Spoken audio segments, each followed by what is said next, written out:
Just talking about that. Never heard that.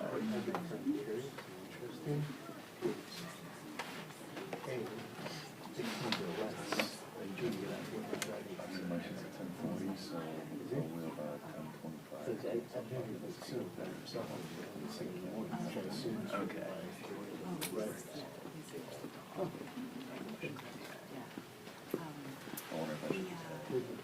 Thank you very much. I mean, you know what?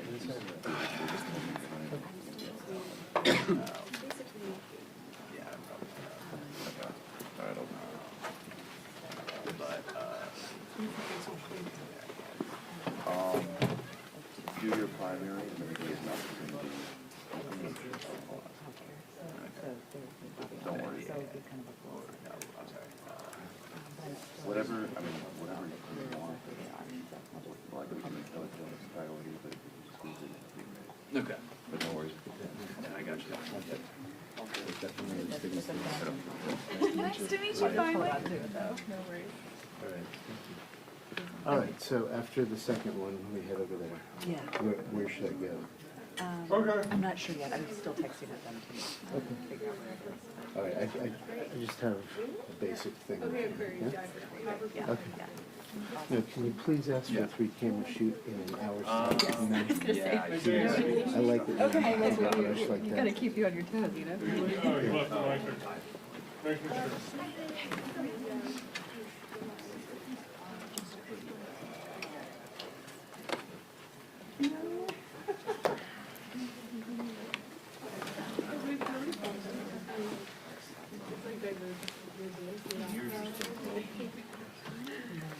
How far did you walk? It's like 20-minute walk on the other side and walk to the station. Okay. Long enough to get frozen. Yeah, Union Station was a good 15. 10 to 10:40. She's running a little late. Her train was delayed. Yeah, from Arlington, taking the metro. Yeah. You can still shoot them. Have you met Jonah? Do you know Jonah? You met Jonah? About 30. We were at the Pentagon the same day. Oh, okay. Hey, how are you?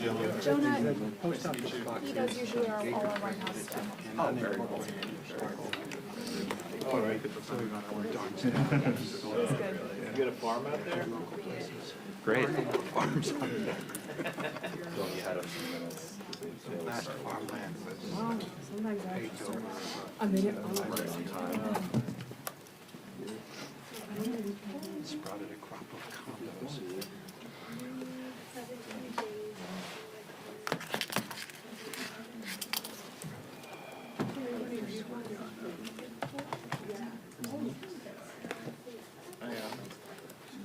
Summer. Makes you feel any better. Peru. I was wearing it. I'm standing on the street. my Thinking like, where are you? That's pretty funny. We're still early. Imagine that.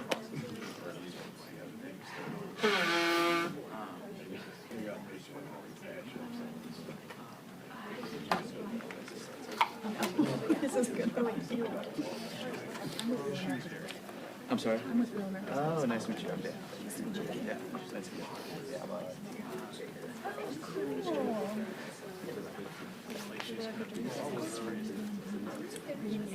I swear I've seen faces every single day.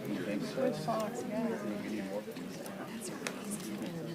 That's amazing. The producer, you guys like the producer with No. Oh, yeah. Oh yeah, you never told what happened on the call. So let's determine that. So they said originally no one was going to go, but then they said she has to. She's saying that I have a 40-minute video for the DC County. Like, it's where in Reagan or Dulles? Yeah. most important thing is you, then it's like the thing you do. Why would that have been crucial? It's not a priority. They're looking, why would very much, and they're looking to already have that. Because basically this is now Pentagon,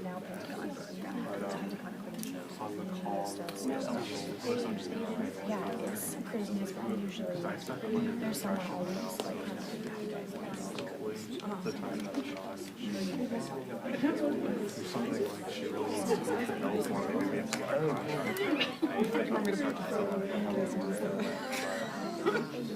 Sorry, I already have that contingency prepared. Because I'm I'm just gonna rephrase in extremely general terms.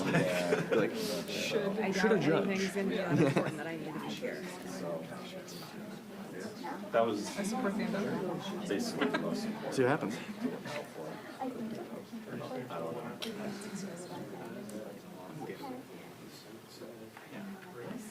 Seems like having go here. Yeah, I might give Garrett up to speed on it. Yeah, That's fresh. probably a good idea.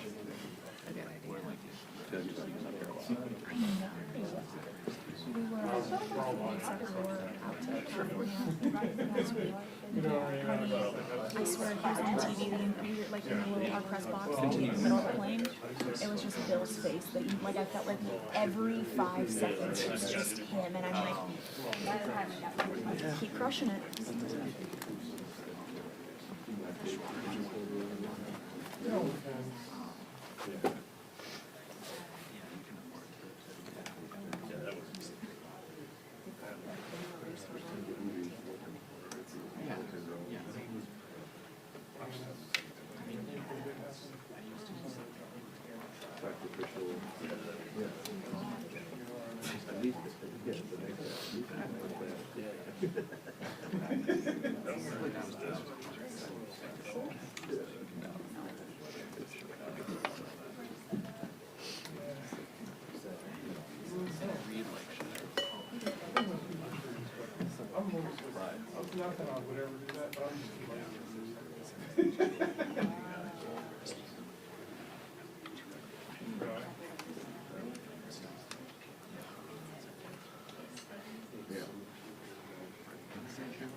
Are we allowed to have one?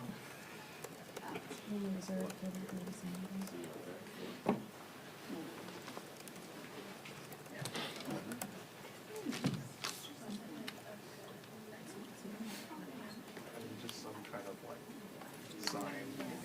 Yeah, I like the napkin.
want to continue discussion.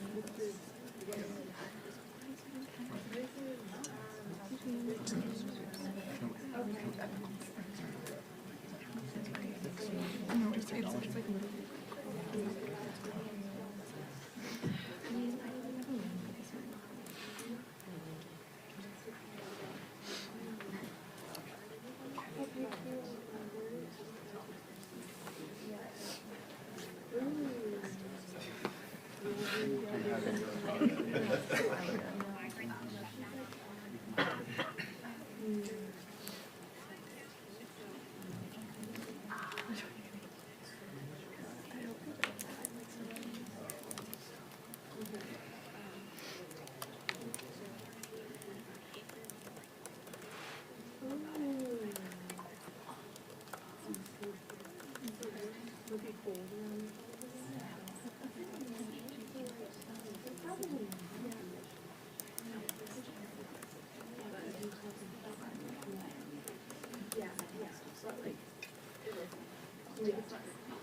We're staying for Jeffries, right?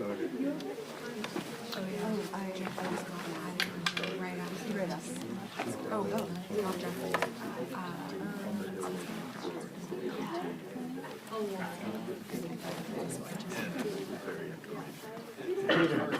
Huh? Peter. Well, most of it is. 10:45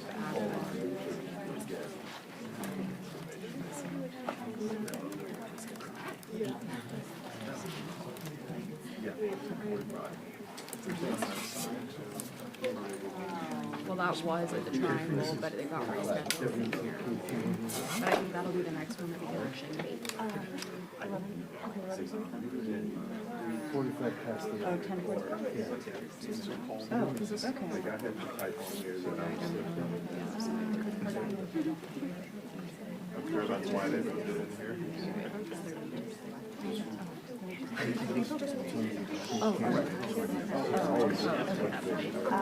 I don't.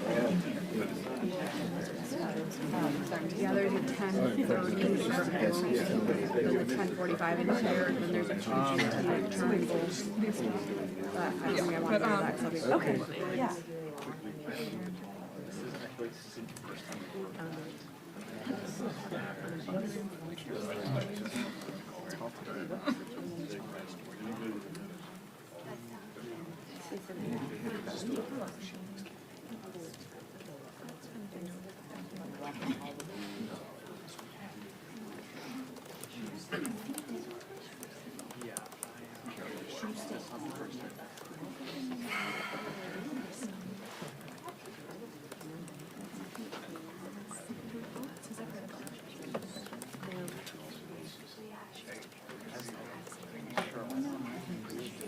It's like a.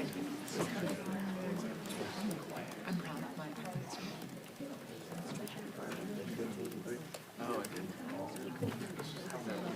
Never had a bear. We've had a bear. It's kind of crazy. Usually been very good. And you are the one? Yeah, yeah.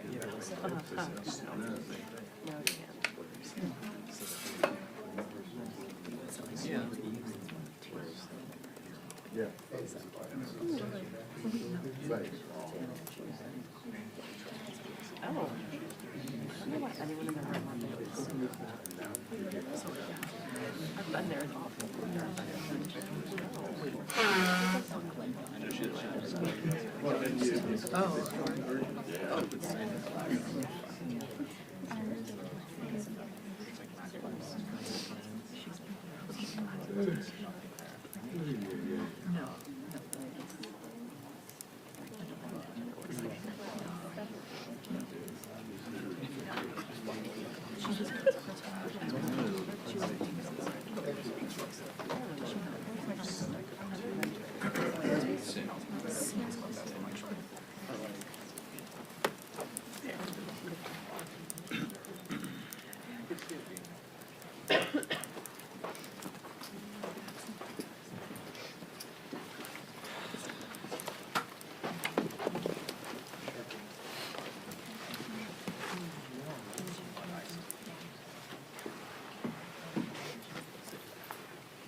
Take.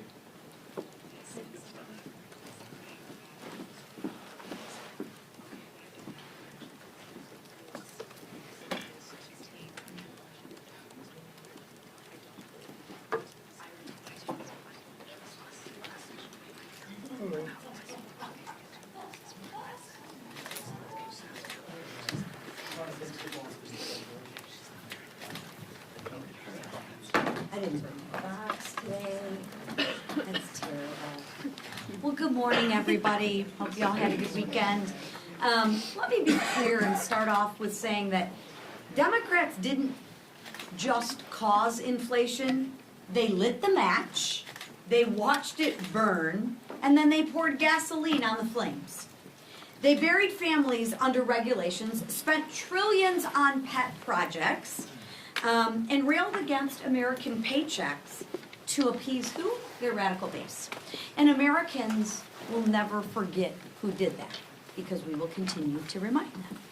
During 4 long years of Biden inflation, hardworking families actually did the right thing. They tightened their belts, they canceled vacations, they put groceries back on the conveyor belt, and they drained their savings just to keep the lights on. Because Bidenomics sent energy costs skyrocketing. Under Bidenomics, and in those 4 years, let me just paint the picture for everybody. Home heating oil shot up 44%. Gasoline climbed 48%. Electricity costs went through the roof, rising 29%. And abundant American natural gas rose 27%. Those were under the 4 years during President Biden. That economic punishment crushed the American dream for millions of Americans. But there's actually good news. Thanks to President Trump and Republicans in Congress, the comeback is underway, and America loves a good comeback story. Now, it won't happen overnight. You don't rebuild a burned down home in one day. And after 4 years of economic arson, there's a lot to clean up. But House Republicans are here with the fire extinguisher. We are rebuilding the economy that working families can afford, and so that working families can thrive again. This week, we're laser focused on passing legislation that actually lowers costs. And guess what? It's already working. Gas prices are at a 4-year low. Grocery prices are finally coming down, and wages are actually rising. And next year, Americans will see bigger paychecks because of the Working Families Tax Cut Acts. Remember, the Democrats voted and they wanted to give every single American a pay raise. Every single American, the Democrats voted to raise your taxes. Thank God Republicans voted to not let that happen. Last week, we cut red tape and peeled back Biden's burdensome regulations, and we're doing it again this week. This is all part of an agenda to lower costs and increase paychecks for hard-working families. Real reforms to roll back Washington's overreach and put the power back where it belongs, with the workers, with the families, and with actually the job creators. Government in Washington doesn't need more power. We actually believe that the power lies with the people, unlike the Democrats who want to tell you what to do, when to do it, how to do it. The Democrats believe they are a better steward of your money than you are. We don't believe that. That's why we're putting the power back in your hands. And what are Democrats doing? Again, you think they're gonna vote to lower costs? I don't think so. I think the Democrats will vote against giving you bigger paychecks. I think the Democrats will vote against relief for American families. They're fanning the flames of the crisis that they ignited, right? So we will continue our work without them. And watch how they vote, right? We will continue our work without them, because asking Democrats to fix inflation is like asking an arsonist to join the fire department. This week, we'll vote to lower electricity prices, secure supply chains, and modernize permitting to make energy more affordable again. Because House Republicans are cleaning up Bidenomics, ending Biden inflation, and restoring an America that is strong and respected again. We are restoring an America that is affordable and prosperous again for every single hardworking family. And another piece of important legislation that will be on the floor this week is the NDAA, and I don't think there's anyone better here to talk about it than a Representative Kiggins. So right now, I yield to Representative Kiggins. Thank you. you. Well, good morning. I'm Congresswoman Jen Kiggins, and I proudly represent Virginia's 2nd Congressional District. I'm also a Navy veteran, former helicopter pilot, a Navy spouse, and now a proud Navy mom.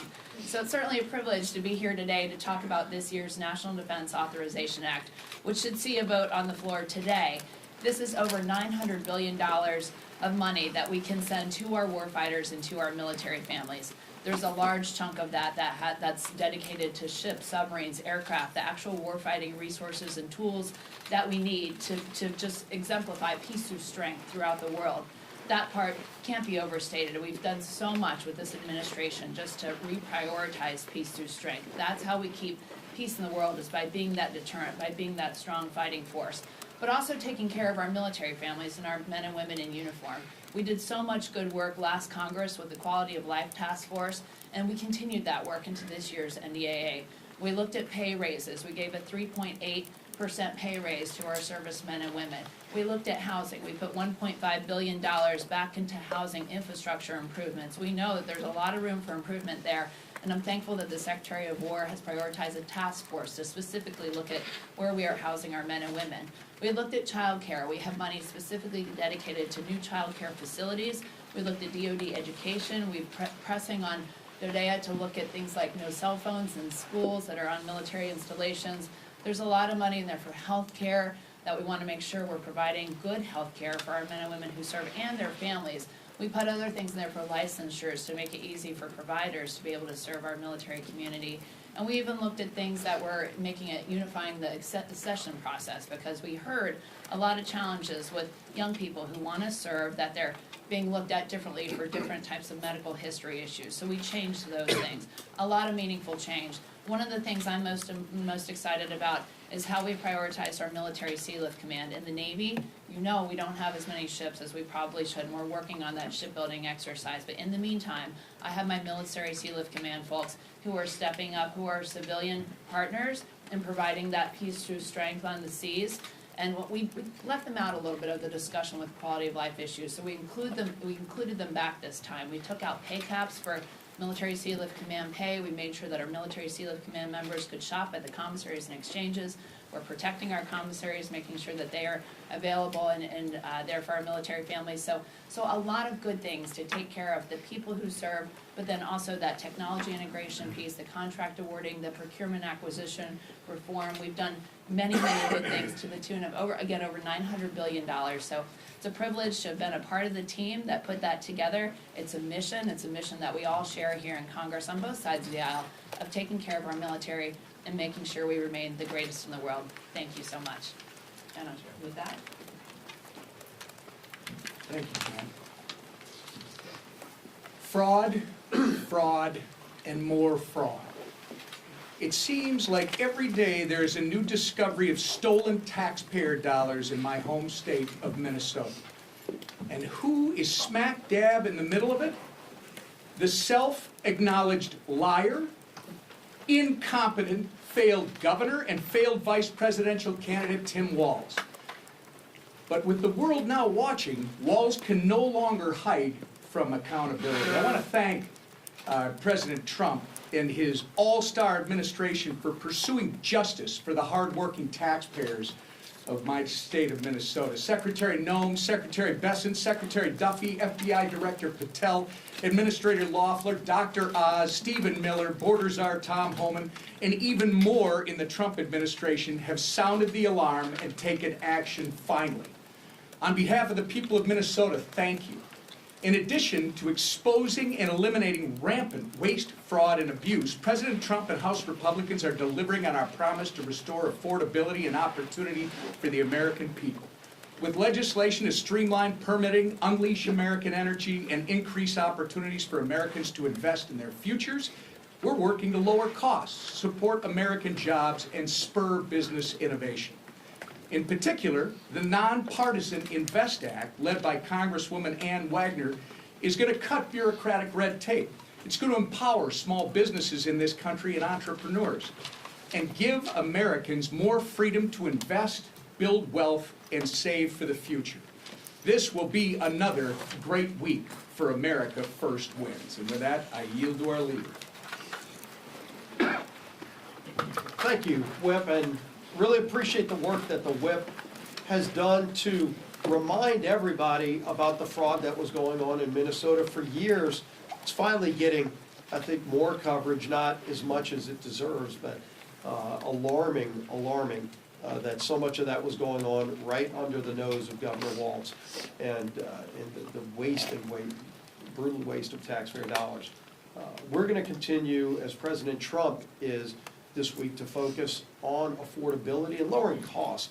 You saw President Trump go to Pennsylvania yesterday to talk about a number of the things he's been working on in his administration and working with Congress to lower costs for families. But it's important to remind people what he inherited and what was going on in this country under the Biden administration for 4 years, when you saw prices skyrocketing, energy costs skyrocketing, interest rates skyrocketing, and Democrats in Congress never cared about any of that. They let it happen. They looked the other way over and over again. An open, porous southern border that President Trump not only said he would fix as a candidate, but now has fixed as President of the United States. And when he talks about the things that he's doing to lower inflation, we're finally seeing some relief, but we're going to continue working to lower costs for families. And it's something that is not only important to President Trump, it's important to this House majority. You know, we talked a lot about health care in these last few weeks here at this podium, but our committees have been working on very serious proposals, all focused on lowering costs for 100% of American families. While Democrats talk about less than 10% of the American people, we have been talking about what we can do to lower health premiums for 100% of American families, while also giving options to people who are trapped in unaffordable Care Act plans. Where Democrats want to keep them trapped, we want to give them options. And so we've been working and meeting with different caucuses within our conference for weeks. The committee chairs have been talking about the very specific bills. We've been meeting and getting ideas from a lot of our members who have great, passionate ideas on health care. The Doctors Caucus, doctors who practiced medicine in the private sector and then they came to Congress.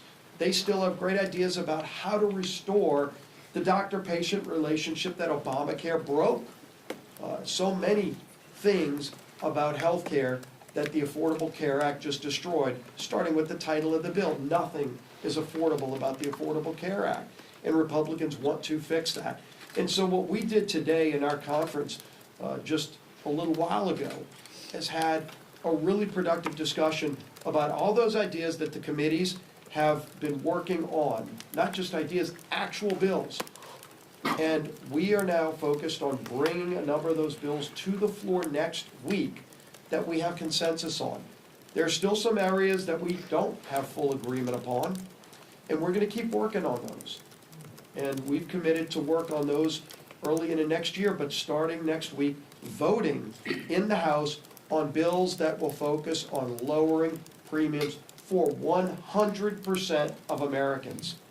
Let's see where Democrats stand when it's not just giving money to insurance companies and propping up failed Obamacare plans, but actually helping 100% of Americans have better choices and lower health care premiums. So we're going to continue bringing bills to the floor that work on fixing problems that Democrats have created and delivering on the promises we made to the American people.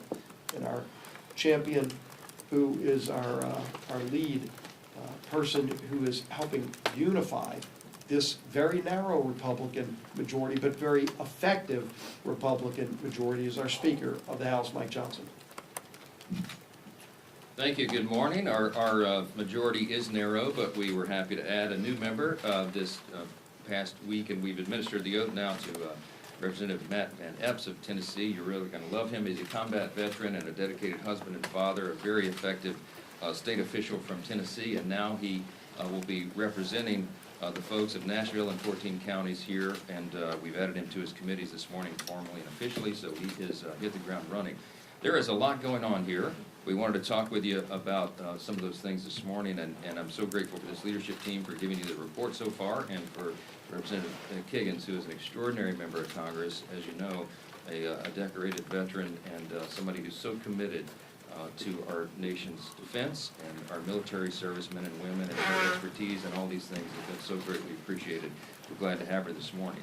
Now, look, we've had one of the most consequential, most productive, most successful Congresses in the history of this institution, the 119th Congress. In spite of those small margins, the Republican majority has been working in lockstep with the Republican majority in the Senate, even though that one's small as well, and of course with our strong Republican president and his administration.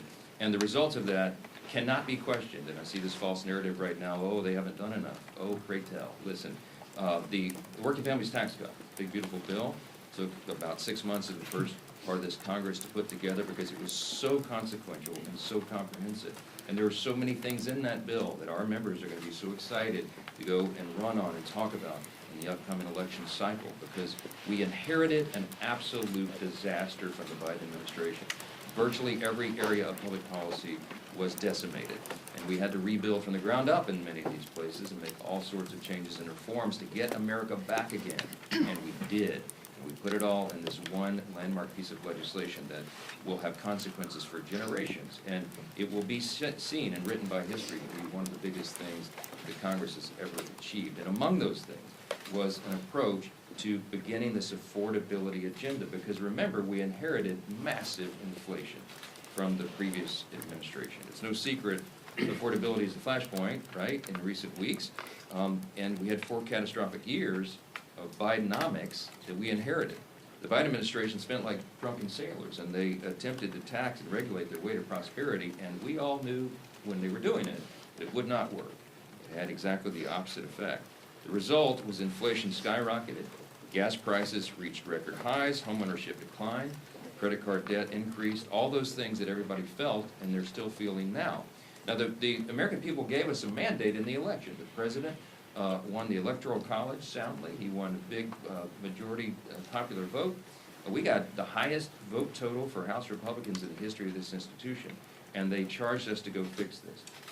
We began that process with a big, beautiful bill, and we have never let up on the accelerator. We keep it going, day by day, week by week, notching away at this, trying to fix everything that the previous team broke. And now, I wish we could flip a switch right after the election and make it all go away, make it all right. But you know that's not how the economy works. It takes some time to implement new policies and root out the bad things, and that's what's happening.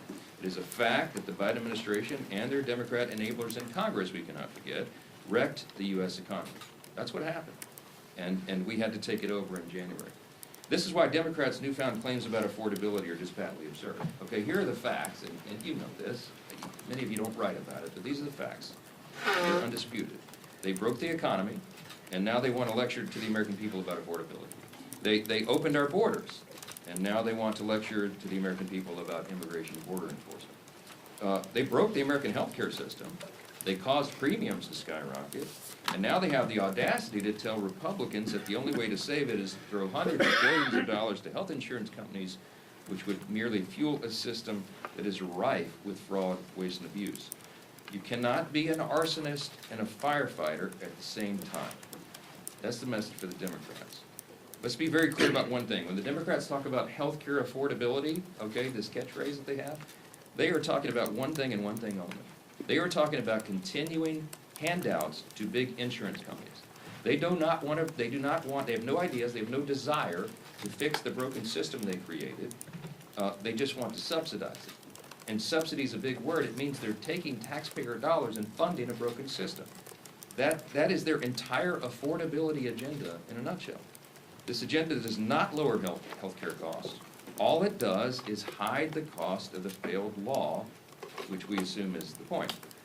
And their proposal, which is a 3-year extension of these enhanced subsidies, the Democrat COVID subsidies that they created, that they put the expiration date on for this December, that proposal to extend that for 3 years is devoid of any reforms to clamp down on the rampant waste, fraud, and abuse, and it continues to provide taxpayer-subsidized health care to Americans who are making hundreds of thousands of dollars in annual salary. It doesn't make any sense. Now, you heard Whip Emmer and Leader Scalise reference the massive fraud that's just been uncovered in the last week or so in Minnesota. We know that this has been going on around the country in these deep blue states, and now the evidence is starting to come forward. It's staggering. It should upset, it should anger every American. This is where their dollars are being wasted. and abused. A new report by the Government Accountability Office, which I haven't seen too much written about yet, you should look into that, it is an eye-opener as well. It makes clear why it would be a dereliction of duty to just extend subsidies without massive reforms to them, okay? Over the last 2 years, this is investigators at the Government Accountability Office, okay? They submitted 24 fraudulent applications for the ACA subsidies, the Unaffordable Care Act subsidies, Obamacare, okay? Of the 24 fraudulent applications that they created intentionally to just see what would happen, 23 of them were approved. These applications were completely fraudulent. The investigators did not submit any Social Security numbers, citizenship documentation, or reported income documents. And 23 of the 24 applications were still approved. 18 of those, by the way, are still receiving coverages they were as of September of this year.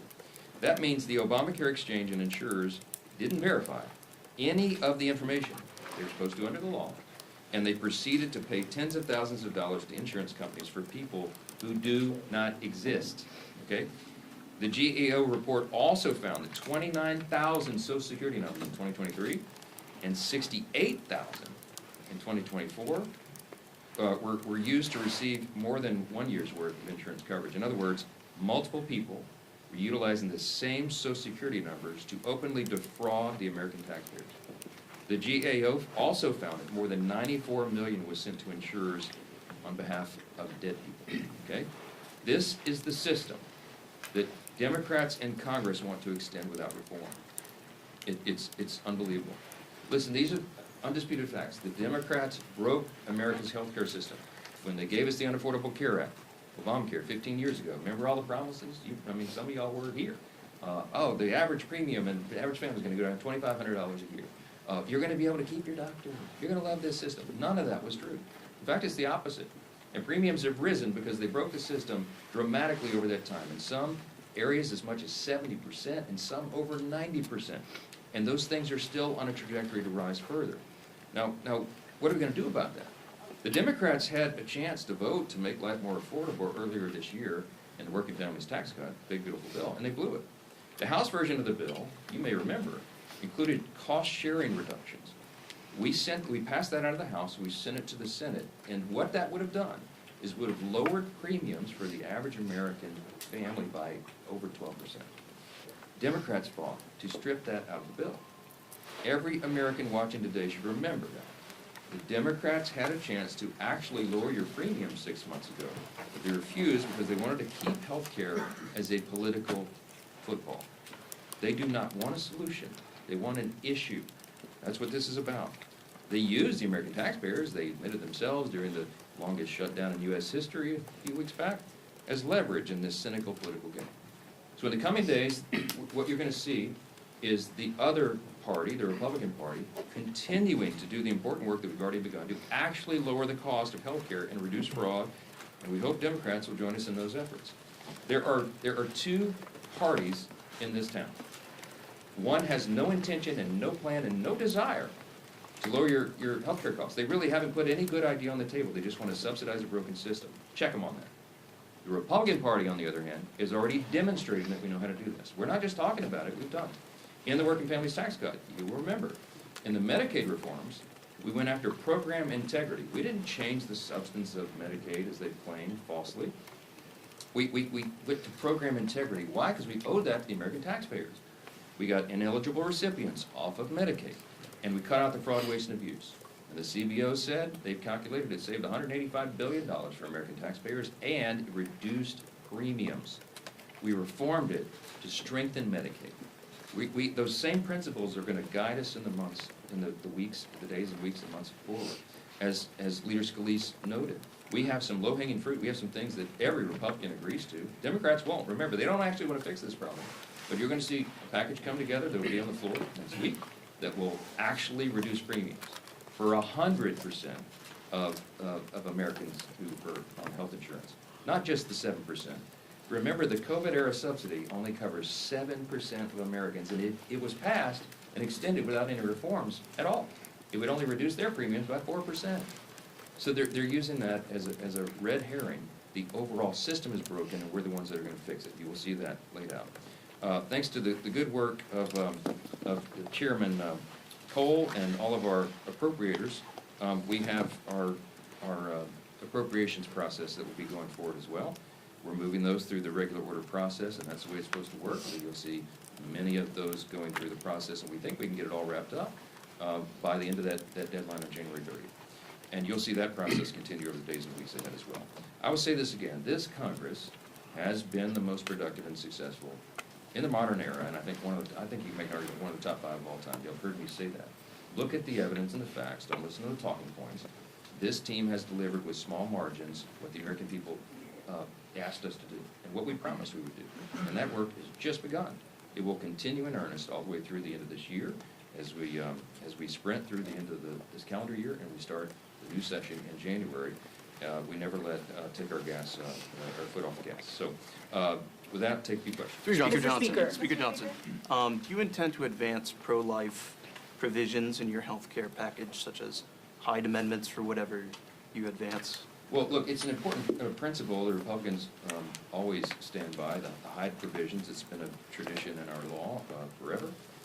We do believe in the sanctity of human life, and we think it's important that taxpayer dollars not fund abortion. I mean, this is a well-settled principle of ours. So this week, as we go forward, we're gonna do a lot of things on the floor, and we always keep our fundamental principles in mind. Let me tell you just some of these things this week. I mean, some of this has been mentioned, but real substantive things come to the floor. We passed legislation last week to keep the CCP out of your children's classrooms and to cut costly red tape for small businesses. This week, you're going to have the NDAA on the floor, as Representative Kiggins has talked about, building on historic investments that we included in the Working Families Tax Code to advance President Trump's Peace Through Strength agenda. By the way, I want to just tell you, before somebody's going to ask about these provisions, this legislation, the NDAA, codifies 15 of President Trump's executive orders, as the leader mentioned, provides a well-deserved pay raise for our troops. It advances the Golden Dome. It revitalizes our defense industrial base. It ends woke ideology at the Pentagon, and it keeps the border secure. And it's the product of months of work by Chairman Rogers and our House Armed Services Committee with Representative Kiggins and all the colleagues there. We thank them for their efforts. And this week we're also going to have legislation to streamline permitting processes, accelerate permitting approvals, as Chairwoman McClain discussed, strengthen our electric supply chain, and many other things. What you're not going to see, though, is the dreaded Christmas omnibus, right? Because we broke that fever, and I'm so proud of that. For 3 consecutive years, Republicans have avoided the bloated end-of-the-year Christmas omnibus. We've broken that tradition, and we're not turning back.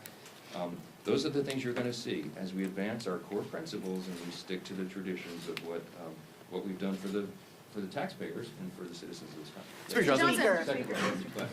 After the Gang of 8 briefing that you had yesterday, what makes this video of a second strike on a suspected drug boat different from the other videos the administration has voluntarily released, and do you support all members of your conference being able to see it? My admission here is I was not in the Gang of 8 briefing Why not? yesterday because we were working on the healthcare stuff, and it was timed at exactly the same time as we had our 5 families, all of our caucus meetings, and I told Secretary Hegseth and Secretary Rubio I wouldn't make it, so they're going to meet with me individually, so I have not yet seen that. But I will tell you that they have obviously shown that video to the Gang of 8, and I think members have the House Armed Services Committee and the Senate Armed Services Committee. So you have to ask the question to them, so we'll see. Yes. Mr. Speaker. Yes, sir. Second row. Yes, sir. Oh, Yes. Can I get your thoughts on Jasmine Crockett's run for Senate? What does it say about the state of the Democratic Party? And do you feel worried about her chances of winning at all? Absolutely delighted that Jasmine Crockett is running for Senate in Texas. I think it's one of the greatest things that's happened to the Republican Party in a long, long time. She is the face of the Democratic Party, she and Mamdani. Good luck with that. I want her to have the largest, loudest microphone that she can every single day, and we look forward to having that election down there. We are going to elect another Republican senator in Texas. Texas is a red state. People of Texas are common sense Americans, and what Jasmine is trying to sell will not be purchased by the folks in Texas. Why Speaker Johnson. Thanks. On Judge Neal Bonvie. When will you be meeting with Secretary Hegseth and Secretary Rubio?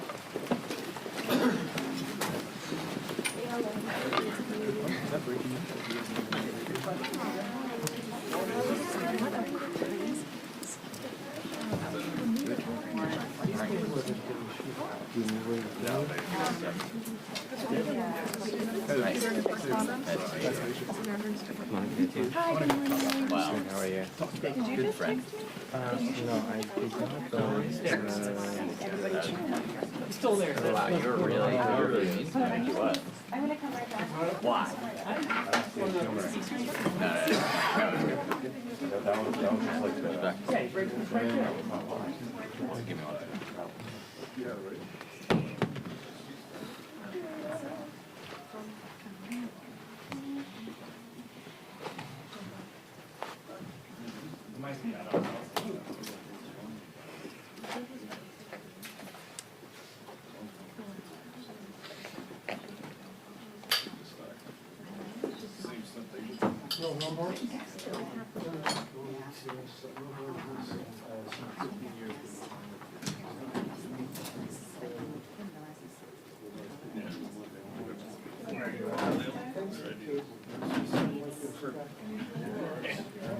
It hasn't worked since we've been trying it.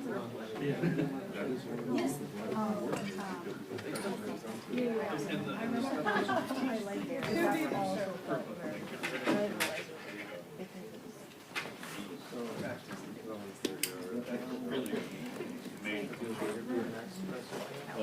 Yeah. Oh, sorry. What is it? It's the greatest thing to happen. Yeah, I think so. I think so. He said it's the greatest thing to happen to the Republican Party in a long time. I can pull it up right now. It won't cover it. Greatest things.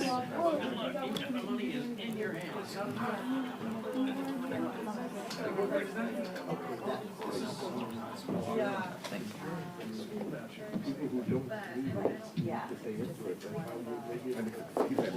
Oh, yeah, that's China, well, that's that whole thing. It's not just from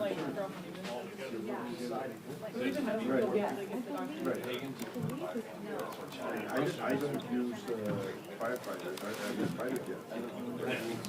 yeah. Oh, I love that. Pilots pay for their own jet. I think we should be able to get a certain amount of credits based on its action. Yeah. And some, not right away. And there's a certain class. There should be a class, maybe two. But I don't know. Yeah. Like I just. How much did it I don't know if people just move their name into the building. Why so? Like my middle name is like a family name. It doesn't cost me the DC drive. And it's like. He's in control.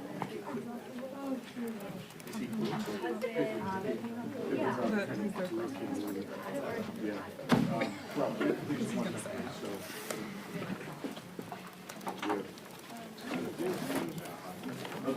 Yeah. Let me look. With the garden hose. So, yeah, it was kind of one of those elastic garden hoses. You have the nozzle was buried and you put down the pine needles. And so I'm looking at it and I'm clearly not paying attention.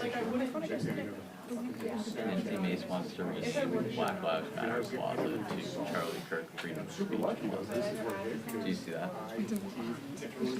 I think it's a great idea. I don't think anybody would disagree with that. 13 stitches. It feels part of my What's that? Taking all I know. I mean, in my case. That's all right, thank you. Like I said, I mean, honestly, I'm super lucky to be able to have. Saturday. Yeah, you know. Thank you, yeah, that's what I kind of be a lot worse. It could have been a lot worse. They're absolutely. I mean, good, Dare you. spirits about it, thankful spirits. It's Like one day just be like. Yeah, yeah. Yeah, I should probably go. All things considered, yeah. now. How are you doing? Because I love it. I just really love the concept. Yeah, it's the best thing ever. Pumping and pumping.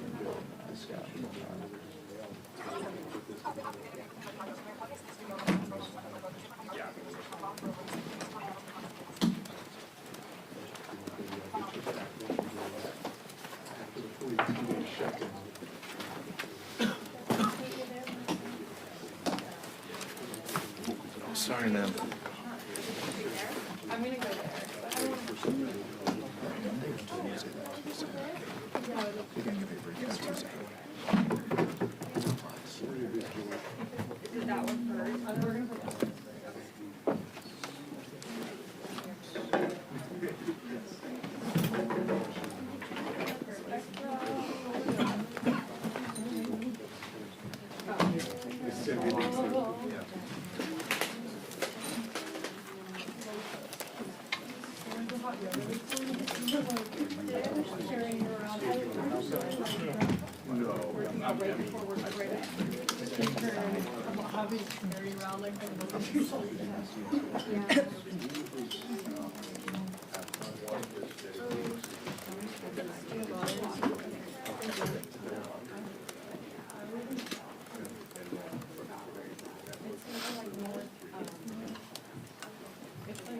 that you and like Kevin? I know. Yeah. Of course.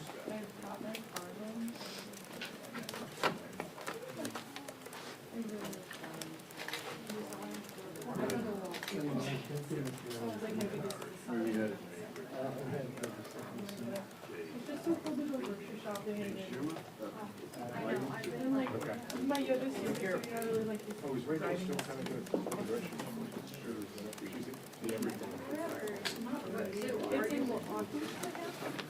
Well, yeah. Well, no, and now I can make a metro trip. Yeah. So it's not very convenient. She's still super active. It's called Kaplan. Yeah, you should go. Yeah. My sister and my,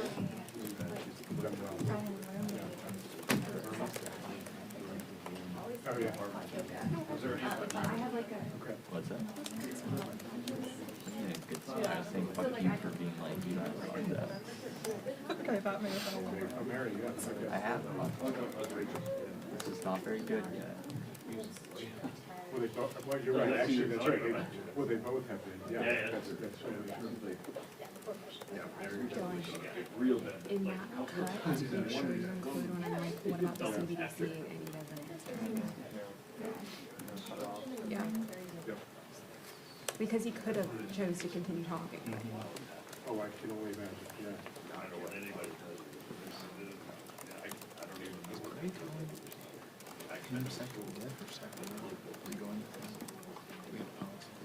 No. I think we're still going to see. Maybe you're in the room. But, oh, worse. It's the leader, the principal with the principal. And they might have, it might have been secured.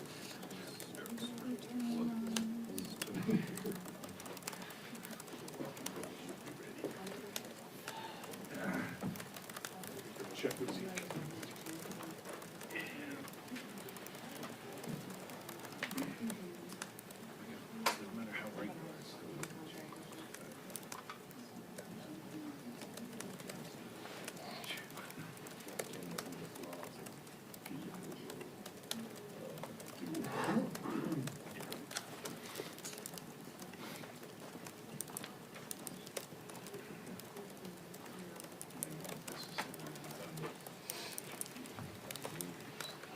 No.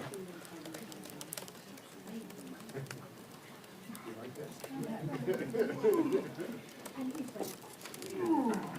That's right, absolutely. Well appointed. 130 votes. Where do you want to do that? Outside, just. That's all right.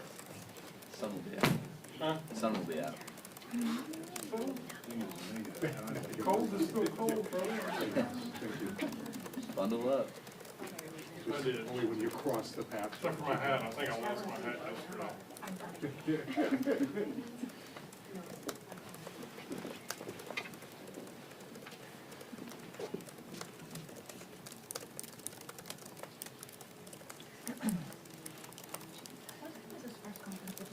Is it 10:45, but Johnson ran so late. I think all the members are in the green room now. Okay, so thanks. I didn't realize they talked that Members long take before part, taking yeah. all three questions. Jeffrey's the exact opposite. He talks for like 1 minute and then takes like After the Gang of Eight, Yeah, I saw that. That was funny. I made it. See, I made a smart investment right now. I just have a sixth sense for whether a press conference is going to be. well, it was like the call though. So it wasn't. I mean, they do gotta go to vote. So true. But No, also no, no. don't have 18 members. Well, yes, but also the more relevant point is, they don't, like, they have a good, like, 20, 25 minutes before they actually have to vote. Yeah. There's some reading in there for sure.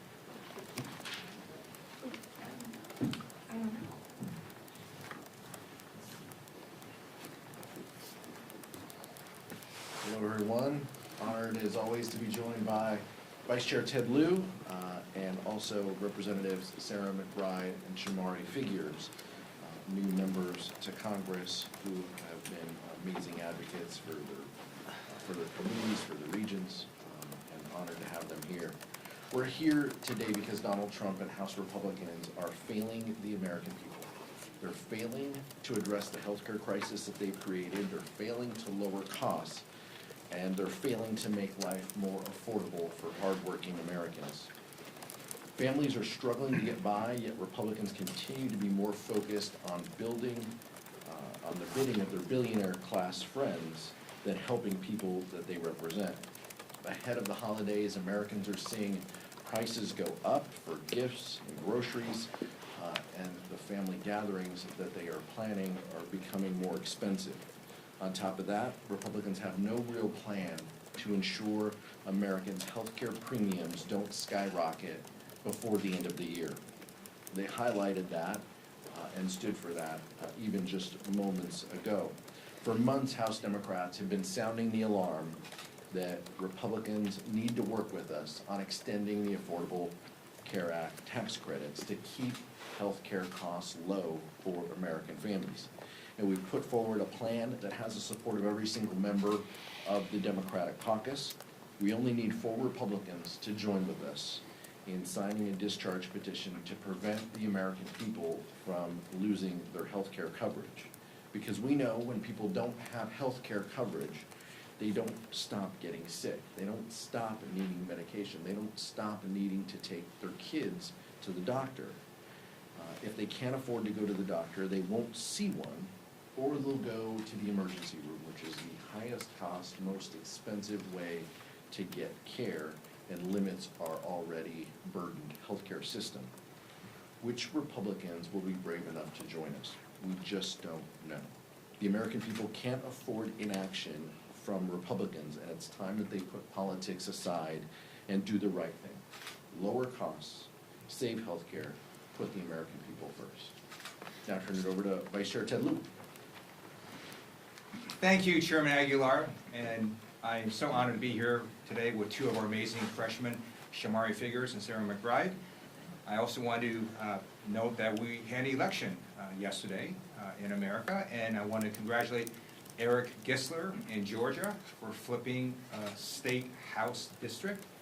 And just to give you some context, Democrats lost that district last term by 22 points.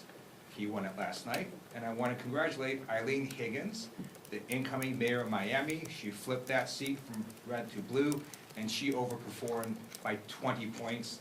She is the first Democrat in nearly 30 years who's going to be mayor of Miami. And I dare Florida Republicans to try mid-decade redistricting, because we're going to win the seats that you have to weaken among Republican incumbents if you try this. Now, we have an affordability crisis in America. Electricity costs are surging, grocery prices continue to increase, and healthcare costs are skyrocketing. What is the President of the United States focused on? I'm just going to read you one of his many posts on social media. This one was from 2 days ago. The only reason Marjorie Trader Brown, green turns brown under stress, went bad is that she was jilted by the President of the United States. Certainly not the first time she has been jilted. Too much work, not enough time, and her ideas are now really bad. She sort of reminds me of a rotten apple. Marjorie is not America First or MAGA because nobody could have changed her views so fast, and her new views are those of a very dumb person. That was proven last night when washed-up, Trump-hating 60 Minutes correspondent Leslie Stahl, who still owes me an apology from when she attacked me on the show with serious conviction that Hunter Biden's laptop from hell was produced by Russia, not Hunter himself, totally proven wrong, interviewed a very poorly prepared traitor who in her confusion made many really stupid statements. My real problem with the show, however, wasn't the low IQ traitor, it was that the new ownership of 60 Minutes Paramount would allow a show like this to air. They are no better than the old ownership who just paid me millions of dollars for fake reporting about your favorite president, me. Since they bought it, 60 Minutes has actually gotten worse. Oh well, far worse things can happen. P.S. I hereby demand a complete and total apology, though far too late to be meaningful, from Leslie Stahl and 60 Minutes for incorrect and libelous statements about Hunter's laptop, President DJT. Oh, now it's my great honor to introduce an amazing freshman from Alabama, the great Representative Shamari Figures.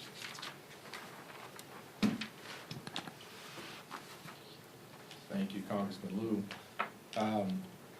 Look, we're in the middle of a healthcare crisis, and the stakes could not be higher. Millions of Americans rely on healthcare subsidies to be able to afford coverage, and 50,000 of those Americans are located in my district in Alabama.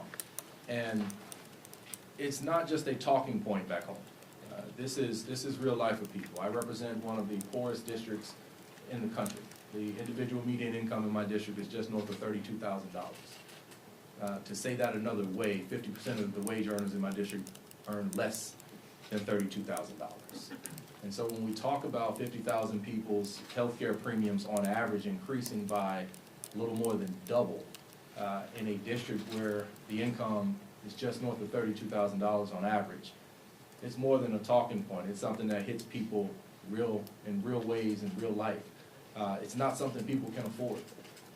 And beyond the personal side of it, my district as a whole is one of the worst for healthcare access and outcomes in the country. I have 13 counties in my district. I can only deliver babies in 2 of the 13. 10 of the 13 counties either have hospitals that have closed or are in the process of converting to REHs so they don't close, or are on literal financial life support under the threat of closure. And by the way, the largest hospital in my state capital of Montgomery, which I also represent, which is one of only 2 hospitals in that county, is in the middle of a bankruptcy. And so healthcare access is something that is deeply personal to my district, and to make the cost of healthcare unaffordable for people, completely unaffordable, to put it completely out of reach for people is something that is irresponsible, and something that we have the ability to be able to stop, because it's going to put more stress on the hospitals that we still have, and people are going to continue to suffer some of the worst healthcare outcomes, because all of that I just said is all in a district that has the 3rd lowest life expectancy in America. And so this is something that we have to get Republicans on board to fix. We just need a few. We just need a few to join us to do the right thing. We need a few to step up to the plate, to show that they understand and they know that supporting life doesn't end at birth. It is something that we can do and something that we need to do here in Congress to make sure that the American people, in the richest nation that the world has ever known, that healthcare coverage, healthcare access is not something that is a luxury that is only available to the wealthy. It's something that is only available to the few. And so I am proud to stand here with my colleagues to bring up this issue once again, yet again, something that we have been pressuring now for since I've been here in Congress for the better part of the last 10 or 11 months, but something that obviously Democrats have been pushing for decades. And we're going to continue to wave this flag. We're going to continue to beat this drum. We're going to continue to do this on behalf of the constituents in Alabama's 2nd Congressional District and those across this country, because it's the right thing to do. And with that, I'll turn it over to Representative Sarah McBride. Thank you so much to my fellow freshman Representative Figures, and thank you so much Chair Aguilar and Vice Chair Liu for inviting us today. Across Delaware and around the country, families are being hit from every direction. At the grocery store, at the pharmacy, and of course now in their healthcare premiums. In 2024, Donald Trump promised the American people that he would lower costs on day 1. But we all know that whether it's his business partners, people who worked for him, or the American people, the one through line throughout Donald Trump's life is that he has never met a promise that he was not willing to break. Because 1 year into the second Trump presidency, all we have are a litany of broken promises and billionaire tax breaks. This affordability crisis is not a hoax. It is a choice by congressional Republicans and by Donald Trump. A choice to impose a tariff tax on small businesses and consumers. A choice to cut food assistance. And a choice to insert a $1 trillion bomb into the center of the American healthcare system. That bomb is now going off. Premiums are skyrocketing. The largest cut to Medicaid in American history is on the horizon. Rural hospitals and doctors' offices are already closing. Trump Care has arrived, and it is dangerous and it is deadly. I hear it every single day back in Delaware. Dave, a constituent of mine in Newcastle, pays $350 a month right now for his wife's Marketplace plan. Next year, without the ACA tax credits, those premiums will jump to $1,200 a month. His wife lives with a disabling spinal condition, diabetes, hypertension, depression, and takes dozens of daily medications. Without this tax credit, they will lose their coverage that is keeping his wife alive. People like Dave are doing everything right, but Republicans in Congress continue to fail them. It's not too late for my Republican colleagues to do the right thing, to make a different choice. As has been mentioned, we only need 4 Republicans in Congress to demonstrate courage on behalf of their constituents by signing this discharge petition to force an up or down vote on protecting care. But I'm not going to hold my breath. Because while we are freshmen, while we are new, what has become abundantly clear to us in the last 11 months is the only thing that congressional Republicans are more loyal to than Donald Trump is to cutting the health care of the American people. Imagine winning those elections, getting all of that power, and spending all of your political capital on kicking millions of people off their coverage and jacking up healthcare prices for everyone else. People deserve so much better than what congressional Republicans and Donald Trump have offered them. I ran for office after my experience as a caregiver to my husband during his battle with terminal cancer. And I simply do not believe that in the wealthiest nation on earth, any American should have to go without the health care that they need to live and thrive. And so long as there is air in our lungs and breath in our bodies, House Democrats will fight for an America where every single American can get the health care they need regardless of where they live and regardless of who they voted for in the last election. And so with that, I'll turn things back over to Chair Aguilar to answer any questions. Thank you, Representative McBride and Representative Figures. Andrew? What do you think of Haley Stevens introducing articles of impeachment against Robert Kennedy Jr. today? I think that what Robert Kennedy Jr. has done to the healthcare system, what he stands for, his latest support for decisions that reduce Americans' access to vaccines are deeply troubling from a public health perspective. I understand that members have frustrations and concerns about it. I don't know how successful those measures would be in a Republican-held Congress, but I appreciate that members have a lot of views on this and want to hold the Secretary accountable. He is someone who is an impediment to Americans having health security. I think that's very clear. And the day for accountability will come. I don't know when that is, but the day for accountability for the Secretary and many others of the President's administration will come. We'll see what that looks like, though. Nick? I want to ask about the NDAA. Do you expect to support final passage of that bill whenever it comes up later today or tomorrow? We'll see when it comes up. They got to pass the rule first. I think they're having some difficulty with that. If it comes up, we've had caucus conversation this morning. Adam Smith presented the bill to the caucus, and members will make their decisions. I'll wait until the rule passes, and then I'll indicate where I stand on the bill. This NDAA has a provision in there requiring the Department of Defense to release the video of the strike on the Venezuelan boat, particularly their second strike that killed 2 defenseless shipwreck survivors. And if the Pentagon doesn't do that, then the Secretary of Defense's travel budget will be reduced. So you have now bipartisan support to get this video released, and we need to be asking, the American people will be asking, what is Pete Hegseth hiding? Thank you, Mr. Chair. President Trump was in Northeast Pennsylvania last night, kicking off what the administration has described a series of events promoting his economic agenda, his economic policies, pushing back on Democrats' criticism of his role in the affordability crisis.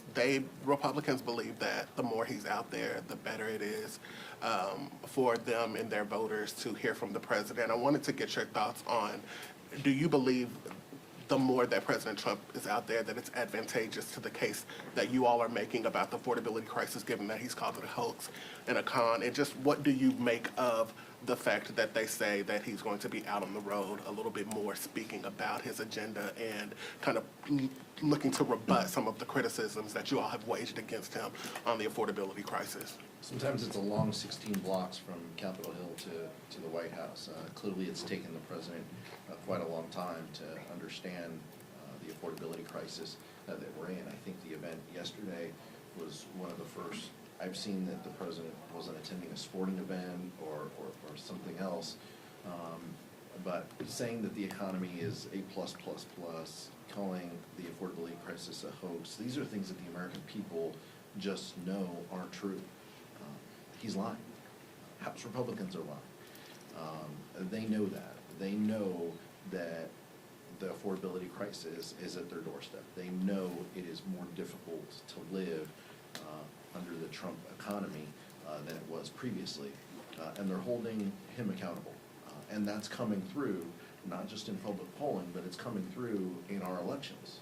In every election that we've seen, special elections from last night to Iowa months and months ago, to everything in between, New Jersey, Virginia, Mississippi, Georgia, I mean, all of these, Republicans continue to underperform because they have no real solutions. They won't solve the affordability crisis. They're only making it worse, and the American people are smart enough to know that. So I don't think that there's anything that the president can do, because clearly every time he gets in front of a microphone, he's saying something that is an outright lie, and the American people know it. So I don't have any problem with him continuing to go out around the country and to talk about this, because the polling clearly shows that folks aren't paying attention and that they know better. Just a couple of things. First of all, the idea that the American people aren't hearing enough from Donald Trump right now beggars belief. I think everyone in this country hears enough from Donald Trump, and having him go out on the road and stand in front of a sign that says affordability isn't changing that. It also doesn't change the fact that they have no plan to tackle the affordability crisis, and that Donald Trump himself has continued to deny this crisis, calling it a hoax. I think his handlers in the White House are making the same mistake that his handlers in Trump 1 made, which is thinking that they can put together these events and keep this president on message in the way that they want him to be on message. He is always going to speak what he believes, and what he clearly believes right now is that he's doing a great job, that prices are fine, the economy is working well, and that everyone should just go along and get along. I strongly support President Trump going on the road. Even though he is old and weak and has trouble staying awake at cabinet meetings, I am begging the White House to please send Donald Trump to every swing House district. Many people say that Congressman David Valadao in California would love to have Donald Trump visit. Donald Trump can talk about how terrorists are helping the farmers. He can talk about how the racial profiling by ICE is helping Valadao's constituents. and you can talk about how the Medicaid cuts are owning the libs in David Bell's district. I would love for Donald Trump to go to every House swing district. I think that sums it up. Chair Aguilar, Yeah. have any members of House Democratic leadership talked to the GOP leadership in the House about the healthcare vote? Why do you think they're staying strong on their argument? Because it doesn't seem like there's a lot of flexibility on their part.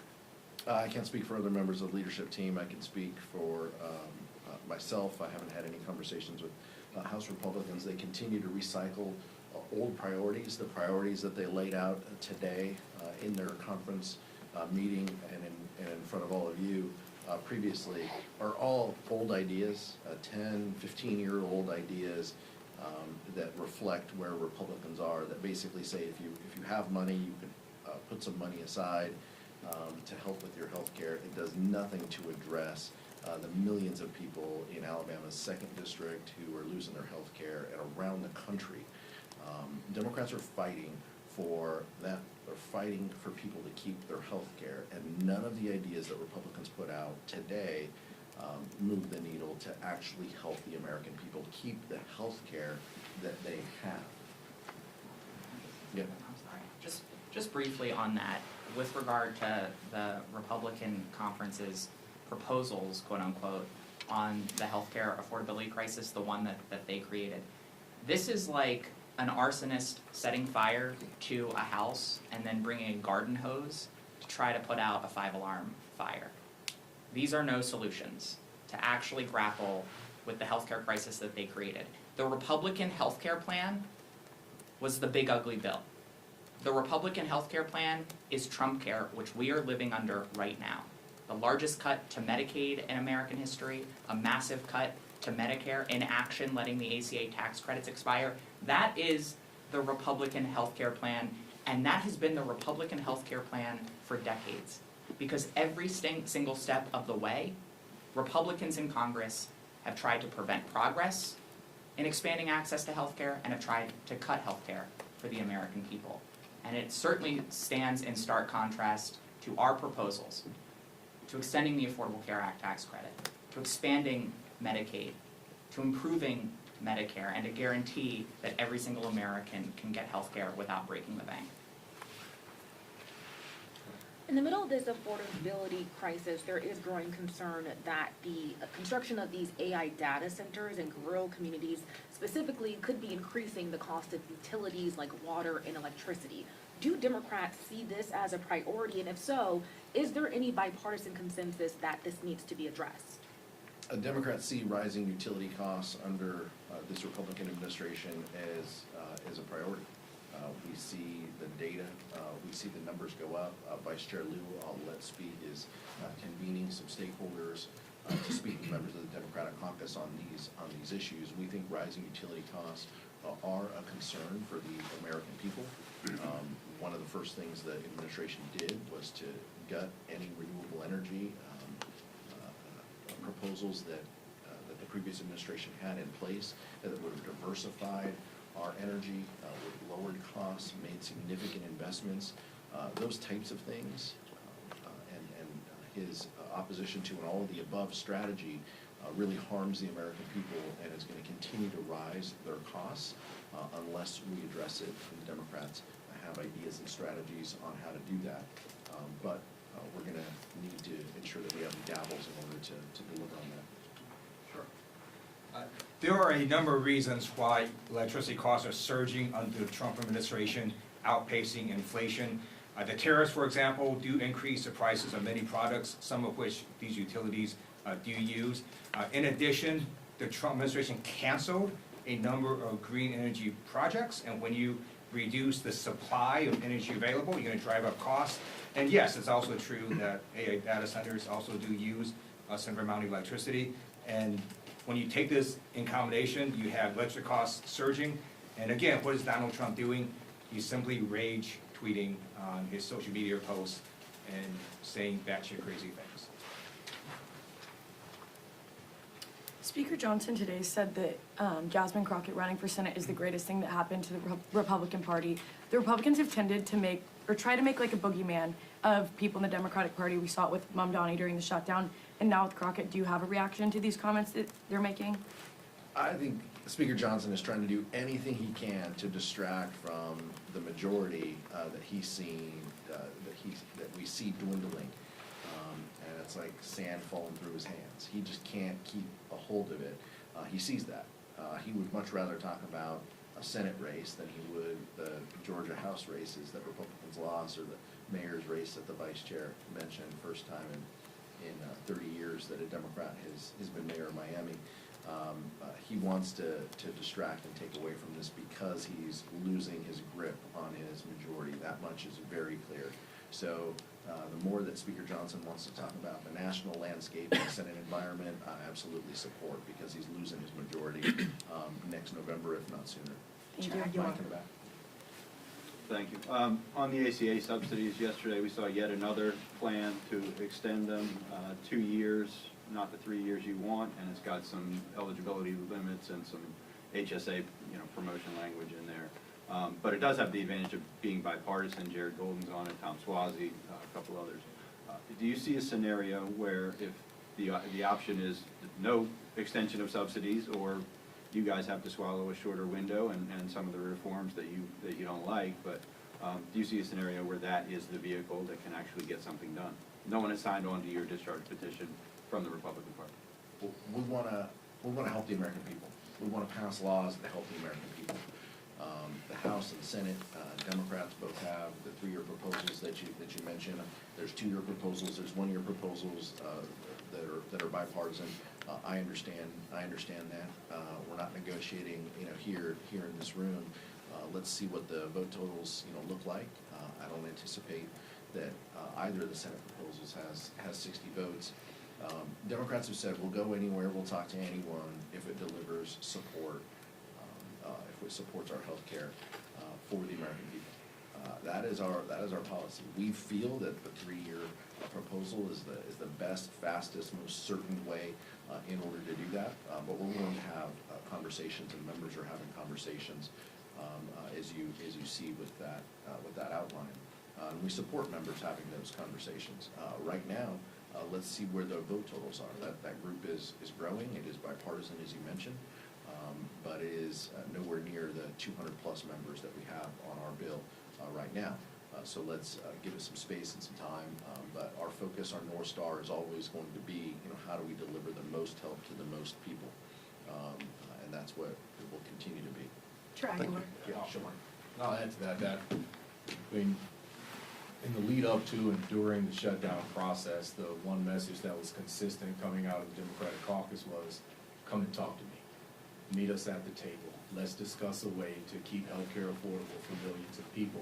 The fact that we're even getting to the point now where there are bipartisan solutions, I think, is an outcome, or bipartisan proposals, rather, is an outcome of that messaging and of that belief and of the strategy of Democrats to be willing and open. It's not even a strategy, it's a core principle, right? Just come to, like, we all got elected to Congress to come here to try to hash out different deals in different ways where we understand we won't get everything we want, we understand they won't get everything they want, but we should be able to come together as adults in a room and come up with solutions that literally will save lives in this case.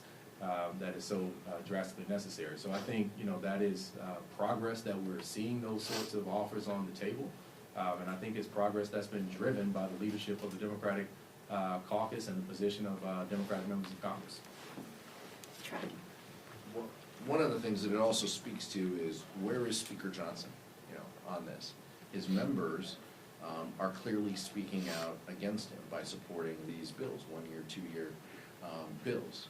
He is nowhere to be seen. That's why discharge petitions happen. That's why discharge petitions have been successful, is because he cannot lead a group. He cannot keep them on the same page because they know his North Star is how to decimate the ACA and hurt the American public, and they know that that's not popular. They're just waking up to it, and they're trying to do something to send a message to their communities that they're aware of it after they voted for the largest Medicaid cut and healthcare cut in American history. Well, on that, a quick follow then, if I could, because Mike Johnson is not going to bring the Fitzpatrick bill to the floor because, as you say, he doesn't support the subsidies that you do. But Fitzpatrick would need Democrats to sign the discharge petition to force it around Mike Johnson. would you guys be willing to sign the discharge petition if the 3-year plan doesn't reach the 218 threshold? Look, let's see what the 3-year plan delivers on the discharge side. I haven't heard specifically if Congressman Fitzpatrick and the other Democratic sponsors are ready to discharge their bill. So there's a couple steps here before we get to that point. But like Shamari said, look, the American people know that the Democratic Party supports healthcare. We want to deliver support to as many people as we can to avoid this catastrophic cliff that Republicans have created. Unfortunately, Republican leadership doesn't want to meet with us or talk with us about it. So we'll see what the member-to-member conversations will yield. Last question.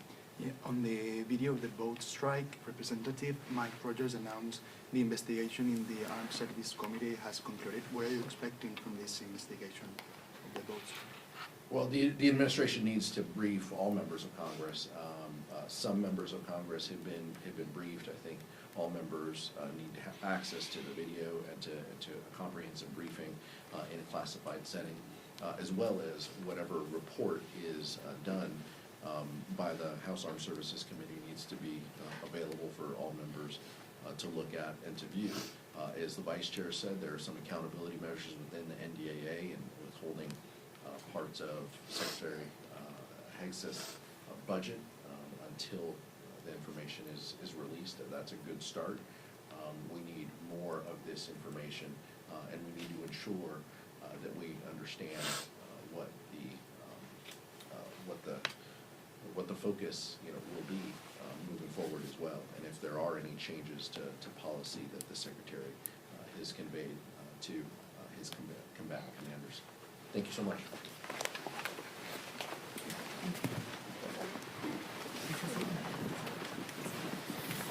What? Sorry, excuse me. What'd you say? I'll tell you after. Okay, sorry. All right, I wonder what they still feel like they need to ask.